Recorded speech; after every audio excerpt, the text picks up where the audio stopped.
healthcare system where there's a maternal mortality crisis 3 times as deadly for women of color. Hey guys, it's me, Aline, and welcome back to another vlog. If you're new here, hi, my name is Aline. I run this channel with my sister, Michelle. We are both 20-somethings living in New York. She works in business and marketing for an international beauty brand, and I am a struggling actor and comedian based here in New York City. Right now, Michelle is in Italy for business, which leaves me here in an empty apartment, which has been both nice and also dangerous. It's nice because no one's encouraging me to go out to brunch, which saves me money, and it's not so nice because I have no one to talk to after work when I get home at the end of the day. So I get a little lonely and also sometimes a little sad.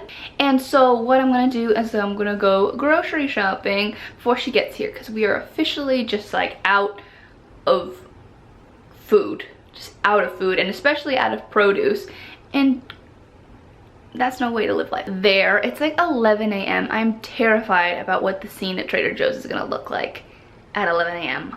on a Sunday. But I'm also gonna pop into Target and see what's up there, because they're very close to each other where I go, and I'm very excited. Yeah, come along with me, it's gonna be a good time.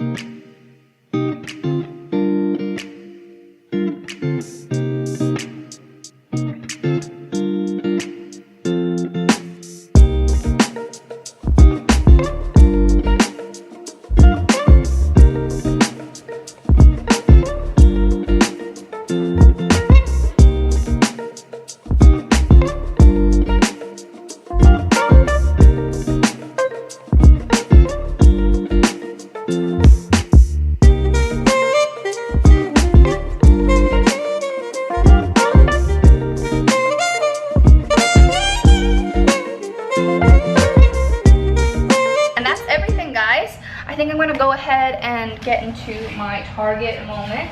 So from what you saw, I didn't purchase too many clothes, but I shouldn't have bought these. I don't need more pajamas, but technically I do, because it's getting colder and all my winter clothes are still in Montana.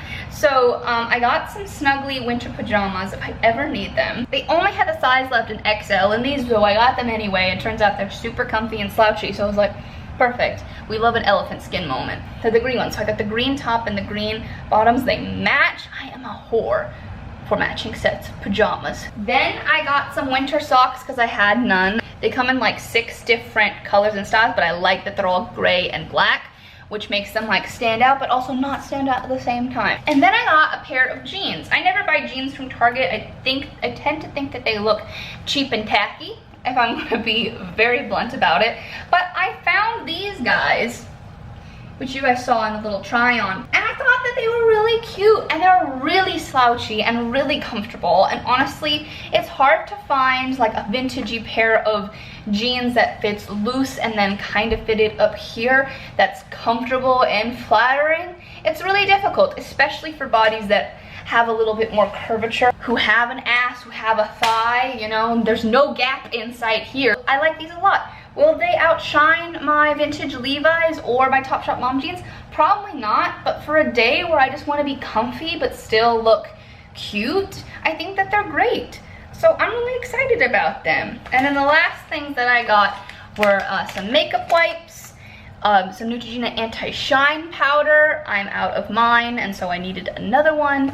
And then I got this lip liner and this lipstick from NYX because I'm out of my favorite lipstick. I need to reorder it on Amazon, and that's an Urban Decay lipstick, but I'm always tentative because it's a little bit more pricey. I have to do it because I'm finally down to like the nub. But I needed a lipstick to wear in the meantime, and so I tried this one. It looks kind of gray brown.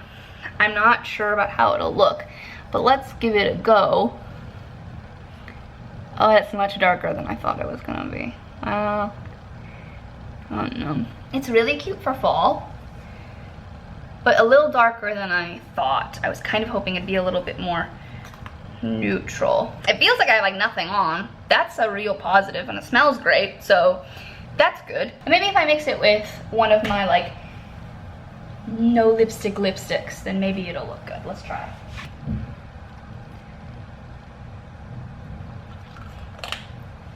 See, that looks much better. Okay, yeah. I'm happy with that. Okay. good to know. I'm gonna put the rest of this stuff away and clean the apartment a little bit, and then Michelle will be home. So thank you for watching this little haul of knickknacks. I appreciate it, and let's carry on with the vlog, shall we? The apartment has been cleaned up a little bit, which I'm happy about. It looks pretty nice. It's just Michelle coming back home, so I didn't do too much cleaning. Like, I didn't put like my makeup bag away. My laptop is fine sitting there. Just vacuumed, and I left some sneaky dishes in the sink. But for the most part, I'm pretty happy with the way that it looks. And I made her bed, so you know, what else can you ask for? I think it looks pretty nice. Okay, so until she arrives, I think I might just watch some TV, maybe order some things on Amazon that I need, because somehow I'm always... Bye. Hello?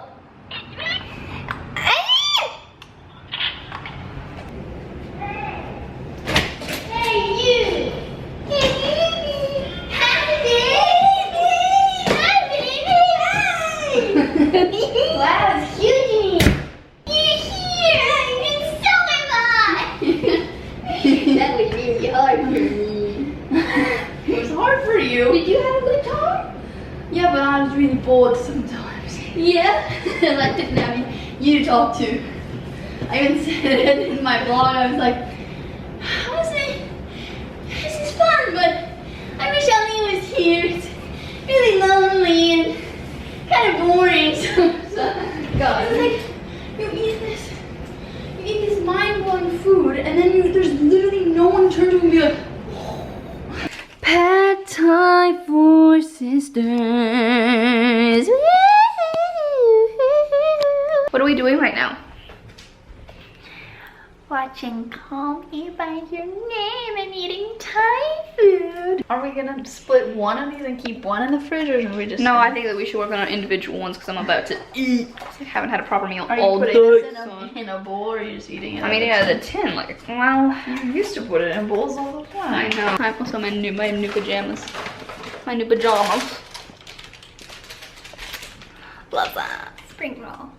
Hi guys, I realize y'all are probably crooked as hell right now. You're bouncing on my lamp, but I know today wasn't really much of a vlog, and I just kind of had a weird week, and I didn't really know what part of my week to show with my dad visiting, and Michelle's out of town, and being really busy, so I wasn't really sure, and that's my bad. I'm gonna get better at kind of, you know, selecting which part of the week is the highlight. In retrospect, I probably should have filmed when my dad was here because we did so much fun stuff together, but too little too late, as JoJo once sang. But anyway, I reached out to you guys on Instagram because I know in the last vlog you guys had a really positive response to me just sitting down and talking about a part of my life, which was acting and my acting update, right? I thought, oh, that's positive. I didn't know that would be the case. So I reached out to you guys on Instagram to ask you, like, what kind of chats would you like to hear about? There's so many good things here, and I would love to talk about them, but I think the one that I'm probably gonna stick with, because I haven't really touched on it, is transition from Montana life to New York City life, which came up a lot. Adjusting, best thing, worst things about your life right now, small annoyances of New York City. So I'm gonna kind of combine them and kind of stick with the whole transitional theme, like how's my transition going from Montana to New York. I moved here on May 27th, so a little over 3 months I've lived here, which is kind of crazy. Overall, satisfied with the experience. There are some things that have been, you know, unexpected challenges and expected challenges. Somebody asked me about adulting. Yeah, it's a kind of adulting I've never had to do before. I lived at home all throughout college in my hometown, or I guess one of my hometowns, that I loved very much. I think that maybe there's this weird impression that maybe I didn't really like Montana all that much, or like it was boring and I hated it, or I need to get out. This is something that I've never talked about before, but me and Michelle, when we lived in Chile, we would visit our hometown, Missoula, Montana, all the time as kids, like probably like every 2 years or every year almost, and we loved it there. We would talk about moving to Montana all the time. I talked about going to the University of Montana, where I went for university, all the time because my mom had gone there. My mom's originally from New Zealand, but she ended up going to school in Montana, and so that's why she knew people who had settled down there, and we had family there, so we visited there. And me and Michelle would talk about moving to Montana all the time. That was the dream. That's where we wanted to end up. I was always so sure, like, oh my god, I just want to live in Montana. And so then when our number came up for visas and it was actually time to move to Montana, it was like amazing. We never thought it was gonna happen. It was kind of like a dream come true. It was something that I had projected way into my future, and suddenly I was a kid going to school in like the town of my dreams, like the place of my dreams. And that's something I don't think I've ever talked about, is how much I did love my hometown. And there's so many things about it that I miss all the time. Like, I miss the mountains, I miss nature, I miss driving, I miss my checkout lady at my grocery store, I miss the bakery that I used to work at, I miss my friends. And I also think that it took me a long time to find people that I really, really connected with. And when I had to leave, I think it happened so fast. And it's something that I'm trying to be more aware of now, which is being content in the present and not trying to fast forward through life to get to the next thing, because you should be trying your best to enjoy every phase that you're in. But my last year of school, I dealt with a lot of shit, and I think my default when things got hard was just to wish my life away and to want to skip to the next chapter because it was going to be easier. And granted, it is. I loved Montana, and so leaving a place and shifting your focus and shifting your dream to a new location where, like, as a kid you only wanted to ever be in that place, and then you are in that place, and then 10 years go by and you're like, you know what, I want to leave. And that's really hard. It's a difficult transition. Every place has its pros and every place has its cons.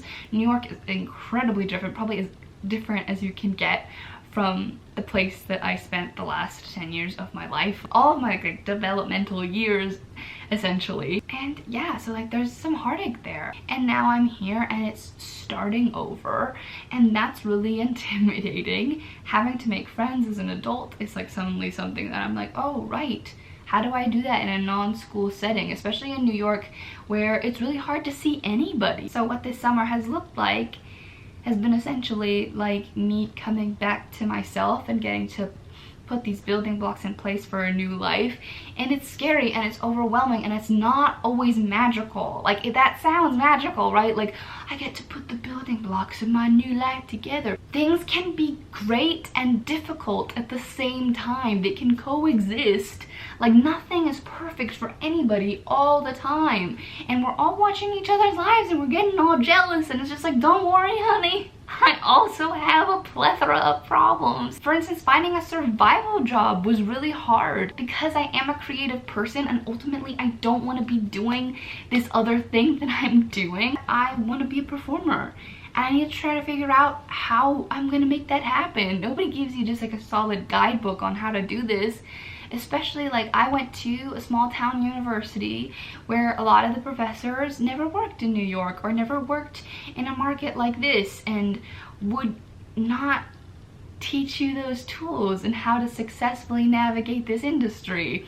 And I don't feel confident and I don't feel very prepared for where I'm at currently. But that's why I decided to graduate early, so I could have essentially like a buffer year of how to figure it out and how to catch my rhythm and learn how to navigate things, have more time for trial and error, because I'm not expecting to be successful right away, whatever that means, and I'm not prepared to make a living at this for a while. But I also think that I've set myself up for success by giving myself this time. Yeah, I'm proud of myself in that way, but also I want to now talk about the other side of the coin. Guys, I think that I personally am struggling with beating myself up a lot these days, like finding the balance between being self-motivated, driven, ambitious, organized, and then also taking care of myself. So personally, I have a hard time feeling like I've accomplished enough in a day. But I'm a human being and I'm also trying to figure out what is normal? What's my normal in this environment out of school as an adult? How much should I expect to accomplish in a week or in a month or in a year? What does that normal look like? Because I don't know. And so every single day that I don't get everything done on my to-do list, or I know that there's something else I could have done, I feel like a failure, and that is hard. And I'm getting better at it. I'm getting way better at it, especially since now I found a little bit of my equilibrium in September, and now that I have my job that I like, and I have like a steady-ish income, and we have a YouTube schedule, and I know that I have to like work out like at least twice a week if I want to feel like a sane person. I'm way more organized now than I ever was in college, ever. I was just like Miss Fly by the seat of your pants 24/7 all the time, every day. And now I am truly much more on it and much more structured. I just need to figure out how to continue that long term while also being patient with myself. Yeah, I think that's all I have to say. That was a long rant. The thing is, there are challenges about living here, but there are also challenges about living anywhere. And Sutton Foster has this beautiful prelude before her NYC medley on one of her live show albums. For those of you who don't know, Sutton Foster is the star of Younger, but she's also a huge Broadway icon and Broadway star. She's one of my favorite performers, which is funny because we are absolutely nothing alike in type or ability. She says, for better or for worse, New York is now my home. And that's just how I feel. There are days when it's great. There are days where it sucks. There are days where it rains and I don't have an umbrella. But I get to come home to my favorite person in the world. It's where I've chosen to live my life for the next few chapters. And I just am trying to enjoy the words currently written on the page, right? That sounded really poetic, but that's just what I mean. So with that, I hope that this was palatable. I feel like I've been talking for fucking ages. But anyway, buenas noches. I'll see you guys in the next video. It's gonna be a follow an NYC actor video. It's gonna be a week in my life while I take on some big acting things.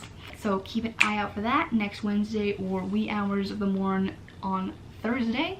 And I'll see you guys later. Bye. Follow me on Instagram.